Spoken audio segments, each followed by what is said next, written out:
So welcome to my first YouTube video र so I am a football content creator होइन. This is my first video. अनि अब धेरै कुरा फुटबलमा वर्ल्ड कप पनि सकिसकेको छ, क्लब फुटबल पनि सुरु भएको छैन, अहिले प्री सिजन फ्रेन्डलिजहरू चलिरहेछ र गर्नुपर्ने कुराहरू लास्टै धेरै छ.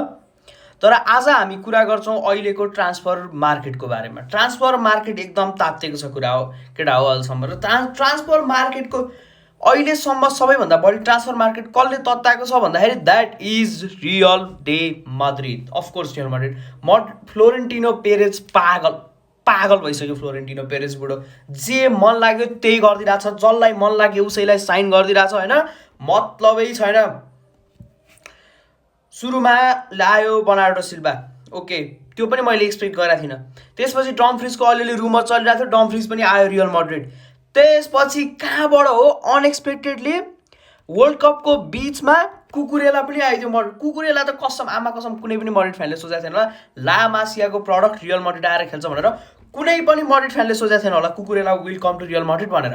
अब त्यसपछि कुकुरेला आइसकेपछि ल ठिक छ अलि थामिएला भनेको ओलिसेको रुमर्स चल्यो हेर केटा हो. म त कस्तो पर्सनली यति खुसी भएको थिएँ नि, ओलिसे मेरो रियल माद्रिड आउँदैछ, ओलिसे माद्रिड आयो, एम्बापे ओलिसे भिनीको अट्याक रियल माद्रिडमा. गड ड्याम म्यान के होला त त्यो सोचिरहेको थिएँ. फेरि बायर्नले ओलिसे छोड्छ, ओलिसे जतिको प्लेयर बायर्न म्युनिकले छोड्छ भने ओलिसेको सपना साकार भएन रियल माद्रिडको. र त्यसपछि माद्रिड जानु पर्यो कता भन्दाखेरि कता यता यान डियोमान्डेलाई पिएसजीसँग यान डियोमान्डेको पर्सनल टर्म्स अग्री भइसकेको थियो. सबै कुरा यान डियोमान्डे पिएसजी हुन्छ भनेर फिक्स पनि भइसकेको थियो होइन. त्यसपछि सडनली नो वेयर पापा पेरेजले यान डियोमान्डेलाई सान्टियागो बर्नाब्यूमा ड्रप हानिदियो यान डियोमान्डेलाई. अब डियोमान्डे त ड्रप भइसक्यो सान्टियागो बर्नाब्यूमा. अब त्यसपछि रियल माद्रिडलाई चाहिएको एउटै प्लेयर छ, त्यो हो रोड्रिगो हर्नान्डेज. अब रोड्री रियल माद्रिडलाई किन चाहिएको छ भन्दाखेरि रोड्री एउटा पोजिसनल डिसिप्लिन भएको प्लेयर होइन. त्यसपछि त्यहाँ डिफेन्सलाई पुरै कभर, हाम्रो डिफेन्स यत्तिकै पहिला यस्तो डिफेन्सकै मात्रै मिस्टेकले पनि कति गेम हारे हुन्थ्यो क्या रियल माद्रिडले. हुन त अहिले अभियसली कोनाटे पनि साइन गरेको छ होइन, त्यस्तो त नहोला. तर रोड्रीले डिफेन्समा एउटा सिल्ड भएर बसिसकेपछि डिफेन्सिभ स्ट्रक्चर त्यत्तिकै राम्रो हुन्छ र सबैभन्दा सजिलो चाहिँ जुडलाई अट्याक गर्न सजिलो हुन्छ. भ्यालभर्डे पिचभरि जहाँ मन लाग्यो त्यही गरेर खेल्न पाउँछ नि त भ्यालभर्डे. रोड्री भइसकेपछि रोड्रीले त्यति काम गरिदिएपछि त्यसरी अहिलेको समयमा रोड्री जस्तो डिफेन्सिभ मिडफिल्डर माद्रिडको लागि मस्ट निडेड हो. किनभने चुआमेनीले चाहिँ रोड्रीले गर्ने काम गर्न सक्छ जस्तो मलाई लाग्दैन. मान्छेहरू भन्न चाहिँ हामीसँग चुआमेनी पनि छ, कामाभिङ्गा पनि छ भन्छन् होइन, तर लाइक चुआमेनीले अति रफ चुआमेनीको मिस्टेक्सले तिमीहरू यदि माद्रिडको प्रपर फ्यान हो र तिमीहरूले पछिल्लो 2 वर्ष प्रपर फुटबल हेरेको छ भने स्पेसली 23-24 25 र 25-26 सिजनमा चुआमेनी र राउल असेन्सियोको मिस्टेक्सले मात्र माद्रिड यतिचोटि डुबाएको छ नि. You can't even imagine if तिमीहरूले फुटबल हेरेको छ भने तिमीहरूलाई थाहा होला क्या यो चुआमेनी र राउल असेन्सियोको डुओ त्यो सिडिएम र सेन्टर ब्याकमा कति घातक थियो माद्रिडको लागि भनेर.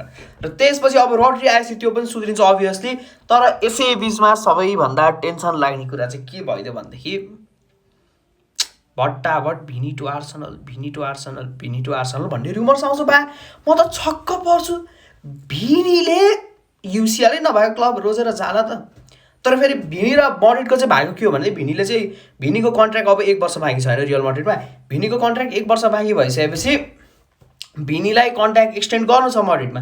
तर भिनीले चाहिँ माद्रिडलाई पनि गर्नु छ. अफकोर्स दुइटै साइडलाई आफ्नो कन्ट्र्याक्ट त म बोल्दै के बोल्छु या फेरि दुइटै साइडलाई आफ्नो कन्ट्र्याक्ट एक्सटेन्ड गर्नु छ होइन, कन्ट्र्याक्ट लम्ब्याउनु छ. तर भिनिसियस जुनियरले चाहिँ एक्स्ट्रा बोनस कन्ट्र्याक्ट साइन गरेको र स्यालेरी पनि अझ रोनाल्डोभन्दा बढी एम्बापेभन्दा बढी स्यालेरी मागिरहेछ रियल माद्रिडको बोर्डसँग.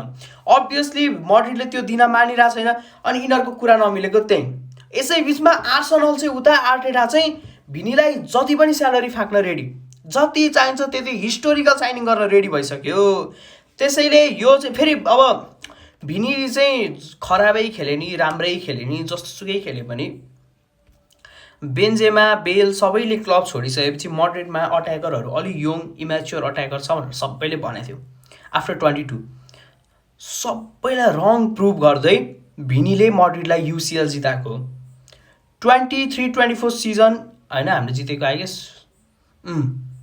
23-24 सिजनमा भिनीले सोलोली मड्रिडको अट्याक जुड पनि थियो अभियसली अब जुड एनदर लेभलको प्लेयर हो जुड मिडफिल्डको कुरा हो जुडको कुरा नगर मैले भिनी चाहिँ पछिल्लो समय स्पेसली 2020 पछि जब मड्रिडमा त्यस्तो स्टार प्लेयरहरू कोही थिएन सबैले छोड्यो बेन्जीले पनि छोडिसकेपछि Madrid fans are too much attached with भिनीसँग अति अट्याचमेन्ट जोडिएको छ मड्रिडको अनि कुनै पनि आइगेस होइन कुनै पनि मड्रिड फ्यान भिनीले छोडोस् भन्ने चाहँदैन क्या इभन पापा पेरेन्ट्सलाई पनि त्यो चाहना चाहिँ छ जस्तो मलाई लाग्दैन तर अब जताततै रुमर्स छ होइन यो म हुन सक्दैन भन्दिनँ है किनभने फुटबल हो केही कुरा पनि प्रेडिक्ट गर्न सकिँदैन यहाँ जे पनि हुनसक्छ यो ट्रान्सफर मार्केट क्रेजी गइरहेछ उता अब मड्रिडको कुरा छोडिदिउँ अहिले उता बार्सिलोनाले करिम एडियमी साइन गर्यो एन्थोनी गोर्डन साइन गर्यो पर्सनल्ली म चाहिँ बार्साले 30 मिलियनमा ऱ्यासफोर्ड किनेको भए 80 मिलियन एन्थोनी गोर्डनको लागि तिर्नु पर्थ्यो जस्तो मलाई लाग्दैन थियो तर अब उनीहरूको क्लब बाल हो मलाई जेसुकै गरून् उनीहरूले होइन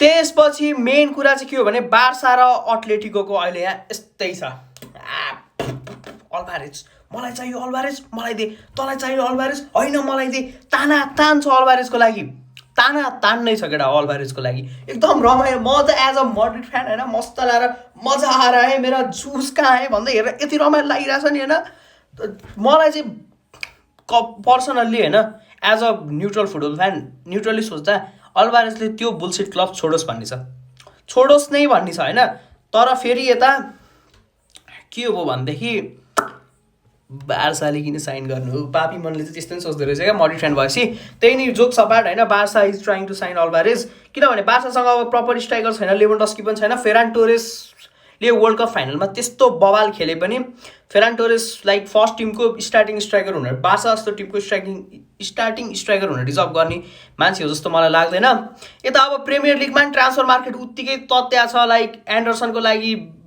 म्यान सिटीले त्यत्रो पैसा हाल्यो यता मोड्रिक पनि चेल्सीमा फेरि फिर्ता आयो होइन मोर्गन रोजर्सलाई चेल्सीले त्यत्रो पैसा हालेर किन्यो अझ मेन कुरा त उता फुलह्याममा मड्रिडको दुईवटा राम्रो केटाहरू गयो यार गोन्जालो गार्सियालाई के भन्ने क्या अब गोन्जालो गार्सिया मड्रिडमा हुँदा खेल्नै पाउँदैन थियो होइन मलाई चाहिँ पर्सनल्ली नछोडोस् भन्ने थियो तर ठिकै छ ट्रान्सफर मार्केट एकदम बवाल हुँदैछ अझै अब अझ ड्रामाहरू अझ बढी आउनेवाला छ होइन भिनीले चाहिँ अब मेन पार्टमा कुरा गरौँ अब भिनीले चाहिँ मड्रिड छोड्दै नछोडोस् कुनै हालतमै नछोडोस् भन्ने मेरो पर्सनल इच्छा हो स्यालेरी घटाओस् किनभने त्यत्रो स्यालेरी एम्बापेभन्दा बढी स्यालेरी भिनीले अहिले आफ्नो बुद्धि छ भने नमागेको पनि राम्रो हो क्लबको लागि बट एट द एन्ड अब no player is bigger than the club भनिन्छ फेरि भिनीले छोडिदियो भने मड्रिडमा सबैभन्दा ठुलो समस्या के छ भने अहिलेको लागि मड्रिडमा भिनीको लेभलको लेफ्ट विङ्गरै छैन क्या डियोमान्डेले खेल्न त खेल्छ रोड्रिगो पनि छ त्यहाँ तर रोड्रिगोले पनि कति बेला क्लब छोड्ला भन्न सकिन्न त्यसैले भिनीले चाहिँ अहिले मड्रिड छोड्नु एकदम मड्रिडलाई एकदम ठुलो घाटा हो जस्तो मलाई लाग्छ होइन पर्सनल्ली त्यही नै अब लेट्स सी ट्रान्सफर मार्केट एकदम बवाल हुँदैछ this is my first video यसमा भ्युज जाला नजाला आफ्नो ठाउँमा छ